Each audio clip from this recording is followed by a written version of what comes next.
여러분, 마침내 한국 증시에 새로운 역사가 쓰였습니다. 네, 바로 코스피 6000 시대가 열렸는데요. 이 거대한 파도를 우리가 어떻게 헤쳐나가야 할지 오늘 이 자료 분석을 통해 속 시원하게 알려드리겠습니다. 자, 바로 이 숫자입니다. 2026년 2월 25일 코스피 지수가 드디어 6083.86으로 마감했어요. 이 숫자는요, 우리가 꼭 기억해야 할 역사적인 숫자입니다. 근데 말이죠, 이게 단순히 그냥 숫자에 그치는 게 아닙니다. 이건 우리 한국 자본시장의 판이 완전히 바뀌고 있다는 그런 신호탄인 셈이죠.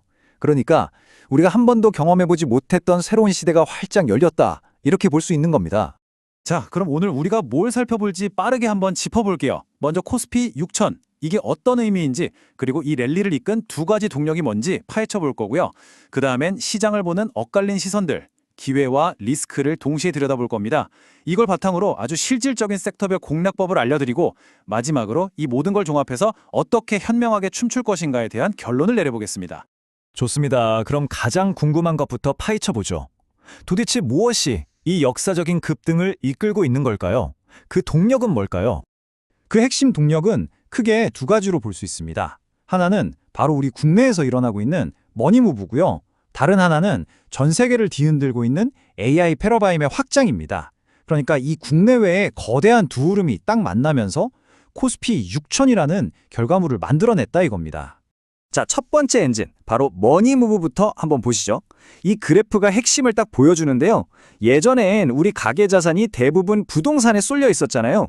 근데 이제는 그 돈이 퇴직연금, ETF처럼 시장 성과에 따라 수익을 얻는 상품 쪽으로 빠르게 옮겨가고 있다는 겁니다. 데이터를 보니까 이 비중이 벌써 65%를 훌쩍 넘었어요. 이게 왜 중요하냐면요, 단기 등락에 휙휙 빠져나가는 돈이 아니라 묵직하게 시장의 아래를 받쳐주는 그런 안정적인 자금이 들어오면서 시장의 체질 자체가 달라지고 있다는 거죠. 그리고 두 번째 엔진은 뭐니뭐니 해도 AI죠. 근데 여기서 우리가 주목해야 할 정말 흥미로운 점은요, AI가 이제 서로를 파괴하는 단계가 아니라 함께 확장하는 단계로 진입했다는 겁니다. 예를 들어 엔트로픽이 세일즈포스나 어도비랑 파트너십을 맺는 걸 보세요. 이건 기존 시장을 뺏는 게 아니라 오히려 함께 손잡고 파이 자체를 키우고 있다는 강력한 증거거든요. 더 이상 특정 반도체 기업 하나에만 목매는 시장이 아니라 훨씬 더 넓고 회복력 있는 AI 경제가 만들어지고 있다는 뜻입니다. 자, 이렇게 시장을 이끄는 엔진들이 정말 강력한데요. 문제는 시장을 바라보는 시선이 아주 극명하게 엇갈리고 있다는 점입니다. 그러니까 내가 어떤 관점을 가지고 있느냐에 따라서 지금 시장이 전혀 다른 모습으로 볼 수 있다는 거죠. 먼저 주식을 길게 보고 투자하는 분들 입장에서 한번 볼까요? 기회는 아주 명확하죠. 삼성전자나 SK하이닉스 주가요? 이건 그냥 오르는 게 아니라 글로벌 AI 시장에서 얘네 없으면 안 된다는 그 독점적인 지위가 가격에 반영되고 있는 겁니다. 그리고 현대차, 기아는 또 어떻고요? 로봇 같은 피지컬 AI 테마를 타면서 완전히 재평가받고 있잖아요. 그런데 리스크도 만만치 않아요. 나만 소외될 순 없다는 이 포모 때문에 시장이 너무 뜨거워지고 있다는 거. 그리고 개인들 돈이 너무 지수 ETF에만 쏠려 있어서 한번 조정이 오면 우르르 팔아치우는 패닉셀이 나올 수 있다는 점. 이게 좀 불안하죠. 그럼 이번엔 단기 매매를 하는 이 파생 상품 트레이더들의 눈으로 한번 보죠. 이쪽 세계는 훨씬 더 날카롭고 복잡합니다. 자, 선물 데이터를 보면요, 아직 상승 에너지가 살아있어요. 하락에 걸었던 사람들이 아이고 틀렸네 하면서 주식을 다시 사들이는 숏커버 랠리가 나오는 걸 보면 강세장이 맞긴 맞거든요.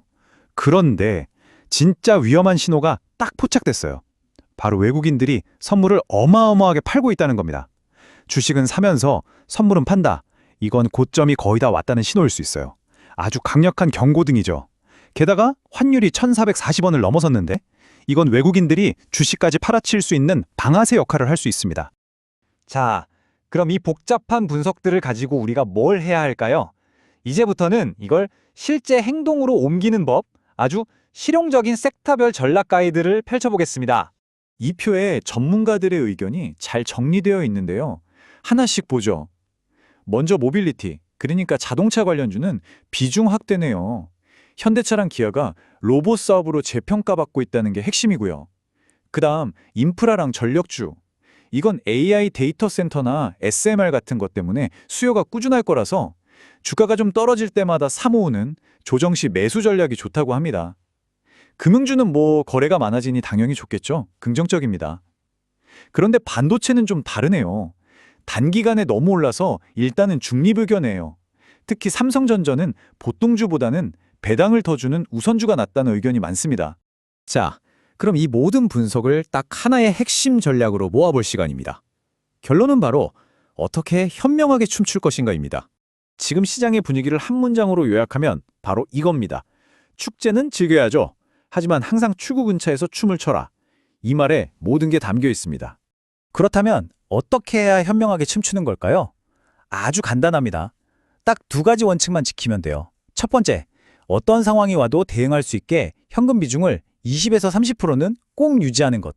그리고 두 번째, 급등하는 걸 허겁지겁 따라서 하지 말고 시장의 주도주가 잠시 쉬어갈 때 그 조정을 이용해서 분할 매수하는 겁니다.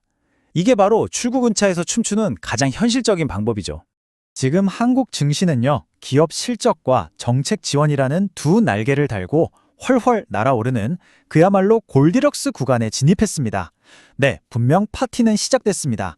하지만 마지막으로 스스로에게 이 질문을 꼭 던져보시길 바랍니다. 파티는 한창인데 과연 당신은 출구 가까운 곳에 서 있습니까? 좋아요, 구독 부탁드립니다. 감사합니다.